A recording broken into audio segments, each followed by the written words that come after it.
안녕하세요. 세계금융연구원 골든클럽 원장 정규준입니다. 한 주 잘 지내셨나요? 국내 주식시장 좋은 분위기입니다. 여러분들도 좋은 수익을 내고 계셨으면 좋겠습니다. 개인 투자자 여러분들께도 나쁜 시장은 아니었어요.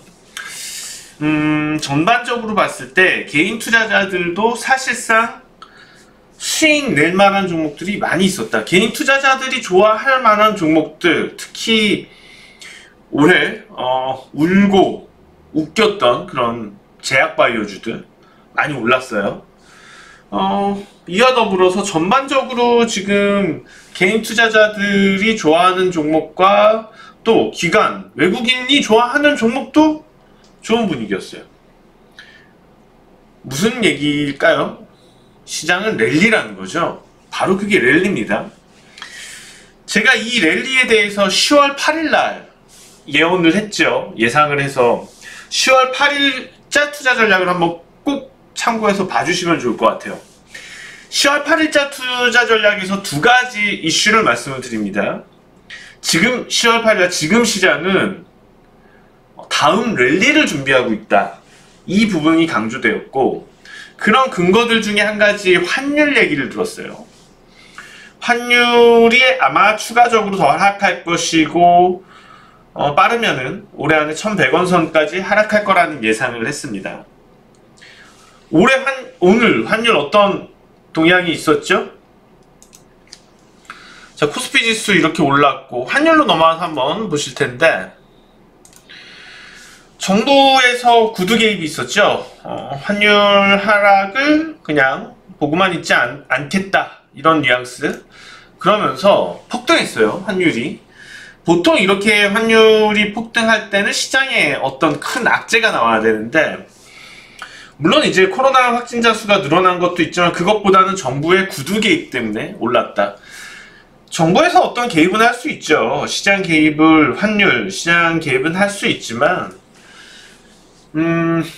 최근 들어서 이런 규모가 환거래에 대한, 원화에 대한 거래가 워낙 활발해지다 보니까 정부에서 사실상 경제 규모 자체가 뭐 한 시장도 마찬가지고 부동산 시장도 마찬가지고 사실 효율적 시장을 따르는 게 맞겠죠. 결과적으로는 갈 길 간다는 거예요. 일시적으로 시장에 변동만 줍니다. 그런 정부의 구두 개입, 아니면 어떤 정책적으로 뭔가 하려는 움직임들, 이게 실제로 지연을 시키고 시장에 변동을 주면서 그 리스크들을 투자자들이 모두 다 떠안고 가야 되는데, 결국에 갈 길 간다는 거죠. 그래서 환율은 추가적으로 좀 내리막일 가능성이 높다. 그러면 시장에, 국내 증시의 랠리, 원화표시 자산인 코스피 시장의 랠리는 이어질 가능성이 높다고 분석됩니다. 자, 많이 올랐어요, 사실. 많이 올랐는데, 일단 2600선에 대한 저항은 걱정이긴 하죠. 그렇지만은, 뭐 한번 이걸 넘어서 꺾이던, 아니면은 넘기 전에 꺾이던 한 번은 꺾일 거예요.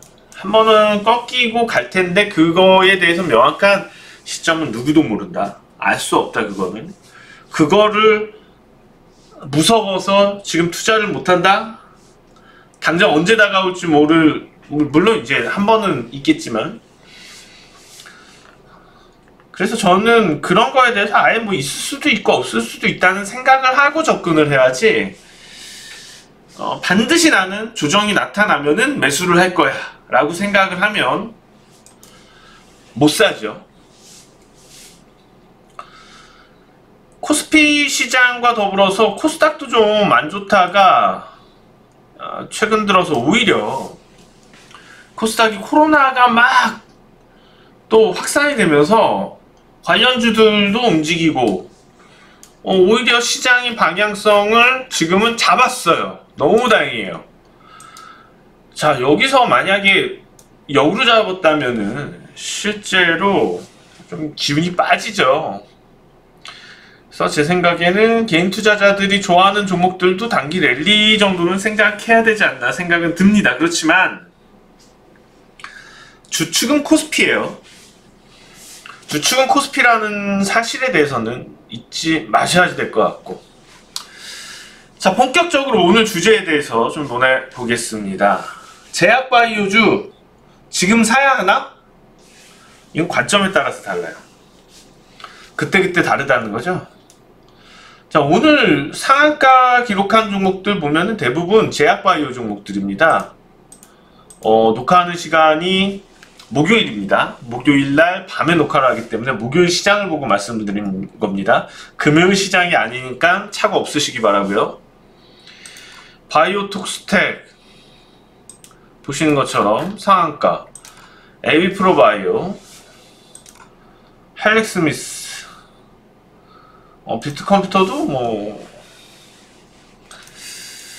네, 이런 류의 종목들, 유비케어, 유나이티드 제약. 그리고 뭐 한 가지 팁을 드리면은 단기적으로 짧은 트레이딩성 개념에서는 조금 더 유효하다고 봐요. 제약바이오주들이요. 이거는 분명히 말씀드릴 수 있을 것 같아요. 돌아가면서 뭔가 랠리가 있는 것 같습니다. 순환 랠리가 있는 것 같습니다. 그렇지만 전체적으로 종목들이 다 막 랠리를 펼쳐서 올라가지는 못할 거다.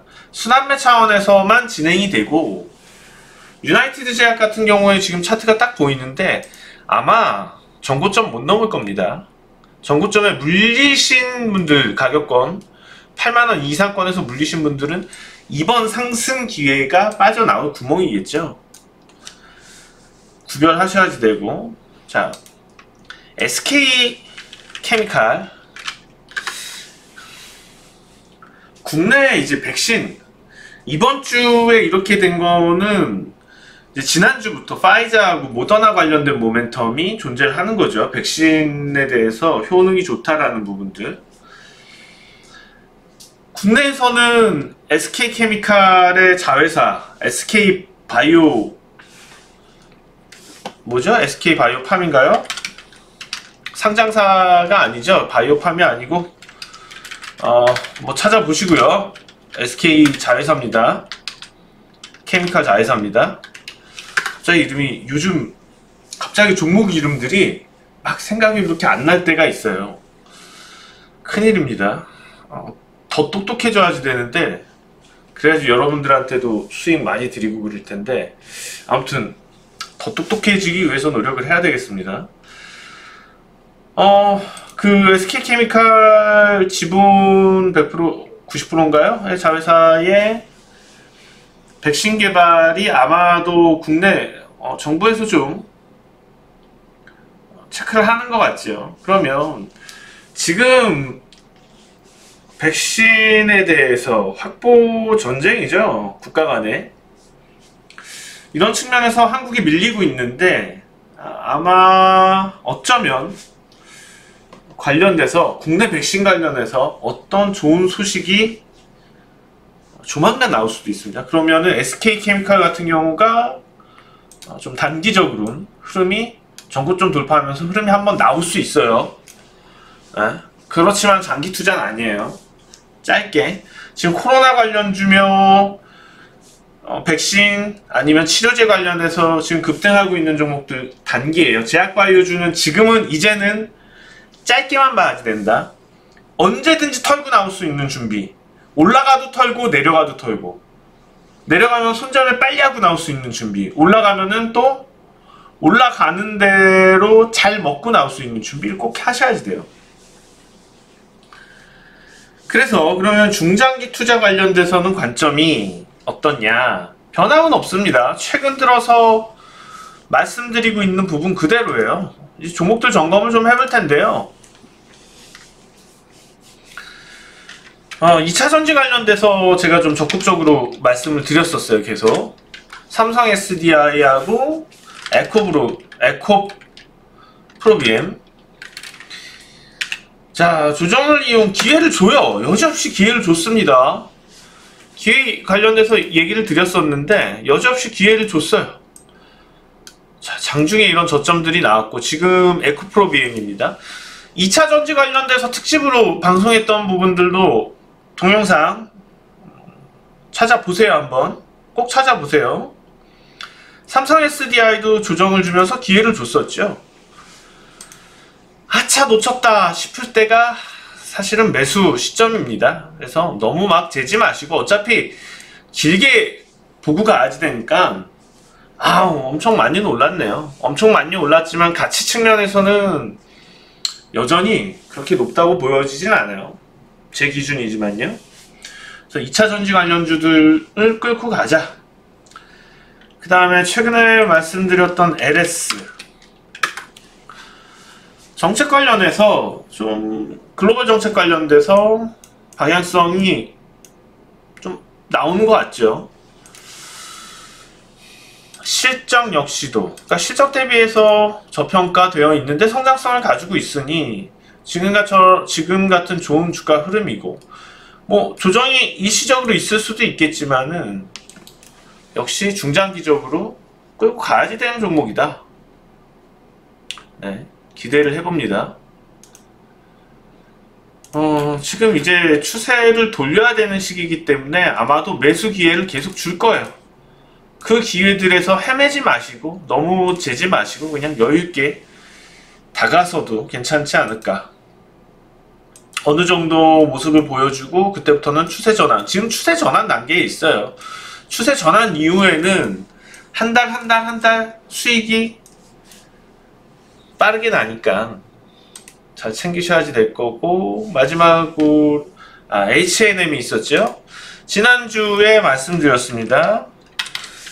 역시 조정 가능성에 대해서 H&M 얘기를 드렸어. 단기적으로 많이 올라가면 조정 가능성이 있는데 어차피 분할 매수 접근을 해야지 되는 거고, 장기 투자 방법에 대해서 설명을 드렸죠.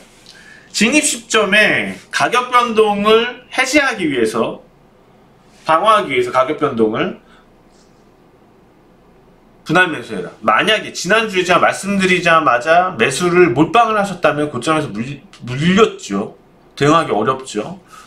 그런데 분할 매수 전략을 지키신다면 지금 되게 좋은 시점이죠. 제약바이오주들 올라가니까 최근에 크게 올랐던 종목들 자연스러운 조정, 이런 걸 이용을 하면 좋겠죠. 그래서 아마도 H&M을 매집할 수 있는 기간은 11월 중 이달 말까지지 않을까. 이달 말까지는 좀 매집이 되어 있어야 된다라고 생각이 듭니다. 자, 마지막 삼성증권입니다. 사실 제가 증권주를 상당히 유망하게 봅니다. 지금 좀 뭔가 변화가 있을 것 같기 때문에. 자, 이거 역시도 추세 전환을 꾀하고 있는 거죠. 일시적으로 그때 추천드리고선 너무 많이 올라왔어요. 우량주가 좀 조정을 보이고 안 보일 수도 있어요. 다음 단계로 나가게 되면 금방 또 50%, 60% 이렇게 수익이 나니까요. 지금 언급드렸던 종목들 모두 다 잘 주목해서 봐주시면 좋을 것 같습니다. 오늘 뭐 이 정도까지 말씀을 드리도록 하겠고, 그런 것 같아요. 시장은 어떤 돌발 변수에 의해서 계속 왔다 갔다 해요. 가장 잘하는 투자자들은 일단은 장기적인 흐름, 장기적인 경향을 먼저 잡아둡니다. 그럼 장기적인 경향 속에서 작은 이슈들에 의한 변화들이 있어요. 이게 큰 틀의 흐름을 깨지는 못해요. 큰 틀을 일단 잡아놓은 상태에서 그때그때 이슈에 대해서 영리하게 플레이한다면, 예컨대 모더나, 파이자 백신 개발 소식으로 관련주들 움직였죠. 그런데 이게 연달아서 확진자 수들이 늘어나고 있어요. 이런 타이밍에 조금 비중을 이쪽 제약바이오 쪽으로 두었다가, 단기적으로 두었다가 다시 수익 실현을 지금과 같은 시점부터, 특히 다음 주가 될 것 같은 다음 주부터는 차익 실현을 하고, 그거를 다시 삼성증권이며 뭐 2차 전지며 아니면은 아까 말씀드린 그런 좀 묵직한 저평가형 성장주 쪽으로 가는 그런 전략도 좋다고 봅니다. 자, 오늘 여기까지 설명을 드리겠고 다음 주에 저는 다시 찾아뵙겠습니다. 세계금융연구원 골든클럽 원장 정기준이었습니다.